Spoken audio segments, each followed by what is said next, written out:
யாரும் கவனிக்காத மனிதர்களை கவனித்து கவனித்து கிட்டத்தட்ட 12 கதைகள் கவிதைகள். இந்த கவிதைகளை நீங்கள் அப்படி கீழே கொட்டி நீங்கள் அள்ளினம் போது பார்த்தீங்கன்னா இந்த கவனிக்கப்படாத கவனம் பெறாத மனிதர் அதில் ஒரு இது அந்த கருத்து இருக்குது. வாசகர் 10 பேர் இருக்கான், 15 பேர் கவிஞர்களாக இருந்தால் என்ன தப்பு, இந்த நாட்டுக்கு என்ன கேடுன்னு கேட்குறது.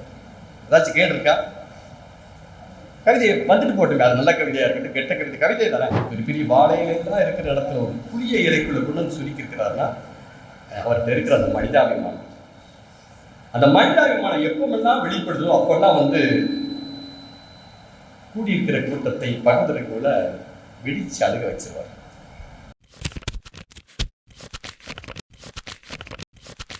அடுத்ததாக கருத்துரை வழங்க எழுத்தாளர் எஸ். காமராஜ் அவர்களை அன்புடன் அழைக்கிறேன்.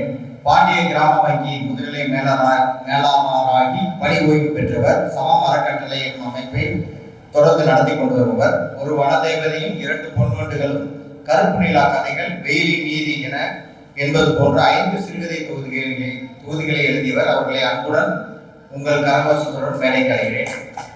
அன்போடு 15 நிமிடம் எடுத்துக்கொள்ளுமாறு வேண்டுகிறேன். அன்பானவர்களே, இந்த மேடை எனக்கு ரொம்ப சிலிர்ப்பித்திருக்கிறது.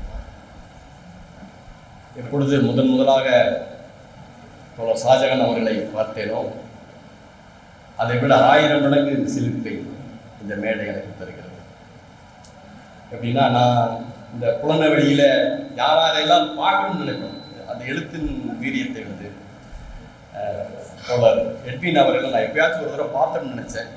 அவரை பார்த்துட்டேன். நண்பு தம்பி ரகுநாத் இங்கே இருக்கிறாரு, நான் அவரையும் பார்க்கணும்னு நினச்சேன், அவரையும் இங்கே பார்த்துட்டேன். அதே மாதிரி சாய் மீரா, இந்த மாதிரி எக்கச்சக்கமான தோழர்களை முதலாக பார்க்கிற வாய்ப்பை இந்த மேடை எனக்கு தந்திருக்கிறது. நான் முதலாக எப்பொழுது ஷாஜகானை பார்த்தேன் என்று யோசிச்சுட்டே இருக்கிறேன். நான் அவரை பார்க்கல, ஆனால் அவரை கேட்டுக்கிட்டே இருக்கேன். 90களில் ஒரு மிகப்பெரிய எழுச்சி இருந்துச்சு தமிழருக்கு.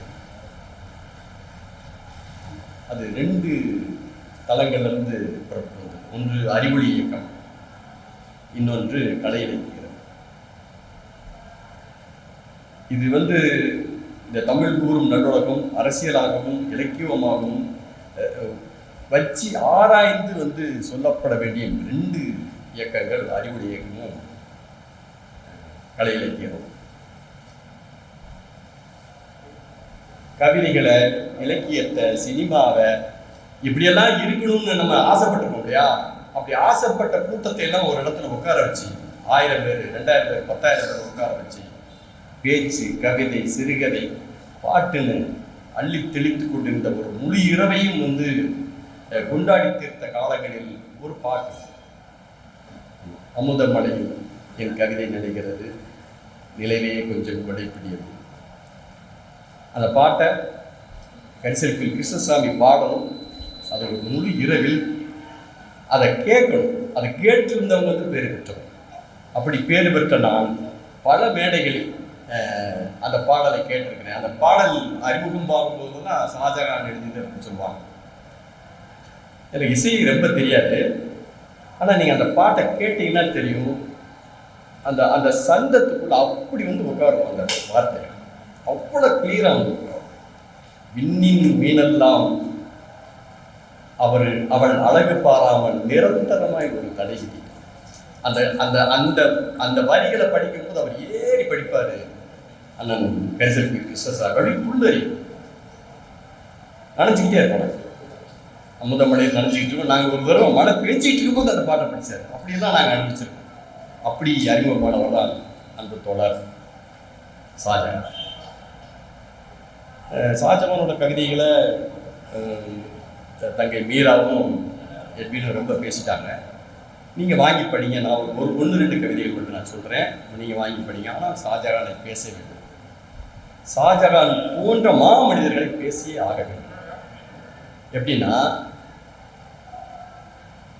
மனம் இருந்தால் புளிய இலையில் 2 பேர் படுத்து தோன்றலாம். ஒரு வரி வரும் அவருடைய சிறுகதையில். ஒரு வரி வரும், நான் வாசித்து, நான் கண்டுணர்ந்து, நான் ஒரு கிராமத்தான். நான் கேள்விப்பட்ட பழமொழியில எல்லாம் தூக்கி சாப்பிட்ற பழமொழி அந்த பழமொழி. மனம் இருந்தால் புளிய இலை பார்த்தீங்கல்ல, முருகான அந்த புளிய இலையில 2 பேர் படுத்து தூங்கலாம். எப்போன்னா 2 பேர் மனசு அந்த ஒரு அன்பையும் நட்பையும் நேசத்தையும் தோழமையும் எவ்வளவு சுருக்கி கொண்டு வந்து பெரிய பெரிய வாழையிலாம் இருக்கிற இடத்துல ஒரு புளிய இலைக்குள்ள கொண்டு வந்து சுருக்கி இருக்கிறாருன்னா அவர்கிட்ட இருக்கிற அந்த மனிதாபிமானம். அந்த மனிதாபிமானம் எப்பமெல்லாம் வெளிப்படுதோ அப்பெல்லாம் கூடியிருக்கிற கூட்டத்தை பக்கத்துக்குள்ள வெடிச்சு அழுக வச்சிருவார். ஆனால் இயல்பில் அப்படி ஆள் கிடையாது. 2 மணி நேரம் 3 மணி நேரம் சிரிக்க சிரிக்க பேசுவார். எனக்கெல்லாம் கொஞ்சம் மனசு கஷ்டமாக இருந்துச்சுன்னா போனேன் மாமா ஃபோன் போடுறேன்.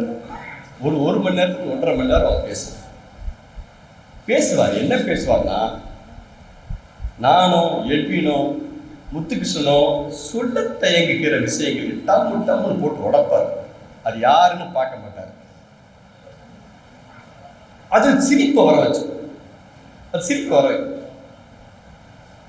அது தான் நேசிக்கிற தான் காதலிக்கிற ஒரு இயக்கமாக இருந்தால் கூட அது மேல விமர்சனத்தை கண்ணு முன்னால் வைப்பார்.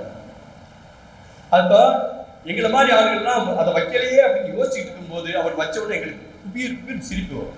அப்படி ஒன்று அடிச்சு போட்டுக்கிட்டே இருப்பார். அப்படி சிரிச்சுக்கிட்டே இருப்பார். அப்படி நாங்கள் 2001-2002 நினைக்கிறேன், அருப்புக்கோட்டை கலை இலக்கிற இயக்குனர் மகேந்திரன் வந்திருந்தார். அந்த கலை இலக்கியம் முடிச்சுட்டு எல்லாரும் போயிட்டாங்க. அங்கேருந்து பஸ் கிடையாது. ஒரு வேனில் விருதுநகரில் இறங்கி விருதுநகர் பஸ் ஸ்டாண்டில் 3 டீ குடிக்கிற அளவுக்கு பேசணும். சரி அப்படின்னா இப்போ வீட்டுக்கு போயிடலாம் அப்படின்னு நினச்சிட்டு போனேன். இல்லை வாங்க சாத்தூருக்கு போயிடுவோம்னு சொல்லி சாத்தூரில் போய் எங்கே போய் உட்காந்து பேசுறதுன்னா, அப்போ இப்போ தீபம் மருத்துவமனை நடத்துகிற வெங்கடாசலம் அப்போ மாவட்ட செயலாளர் இருந்தார். அவர் ரூம் ஃப்ரீயாக இருக்கும். அவர் அப்போ பேசலாக இருந்தார். அப்போ அங்கே போயிடும் சொல்லிட்டு எடுத்துகிட்டு ஒரு 10-12 பேர் நாங்கள் பேச பேச பேச கூட்டம் கூடிடுச்சு. ஒரு 12-15 பேர் அப்படியே அங்கேருந்து பஸ் ஏறி போய் சாத்தோம் விடிய பேசும்.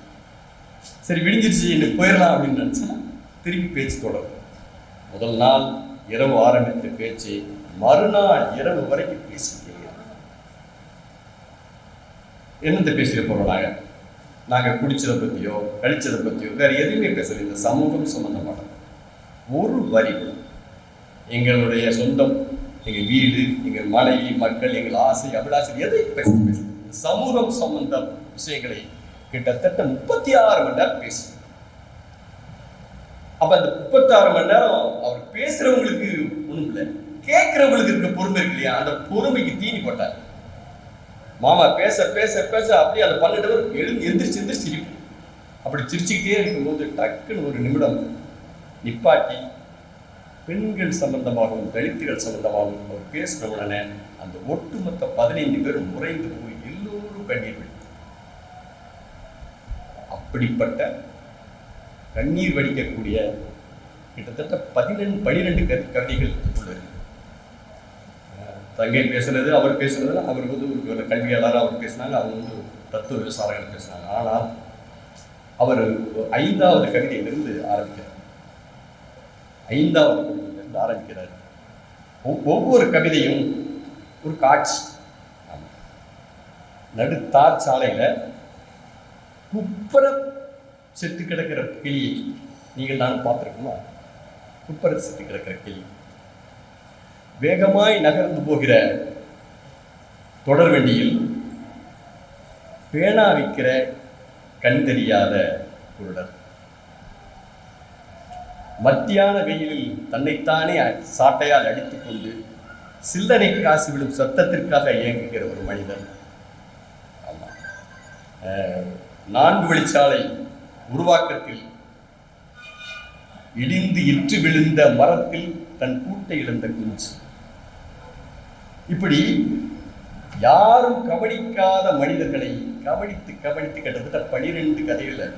இந்த கவிதைகளை நீங்க அப்படி கீழே கொட்டி நீங்க அள்ளினம் போது பார்த்தீங்கன்னா இந்த கவனிக்கப்படாத கவனம் பெறாத மனிதர் அதுல ஒரு இது அந்த கருத்து இருக்கும். இது மாதிரியான கவிதைகள் வந்து எக்கச்சக்கமாக உள்ள வச்சிருக்காரு. எனக்கு மிக மிக பிடித்த கவிதை வந்து வந்து அந்த எருக்கன் செடி மேல் மாறி மாறி உட்கார்ந்து மந்தமரும் அந்த வண்ணத்து பூச்சி வனிதாக்காவை ஞாபகப்படுத்து. அது எந்த வனிதாக்கானா சைக்கிள் வண்டிக்காரரை கூட்டிக் கொண்டு காணாமல் போன வனிதாக்காவை ஞாபகப்படுத்துகிறது. இது மாதிரி இந்த இது ஒரு கிட்டத்தட்ட ஒரு 5-6 வரி தான் இருக்கும். இந்த 6 வரிகளுக்குள் ஒரு வாழ்வை, ஒரு சிறுகதையை, ஒரு நாவலை அடக்கி வைக்கிற வல்லமை கவிதைக்கு மட்டும்தான் சாத்தியம்.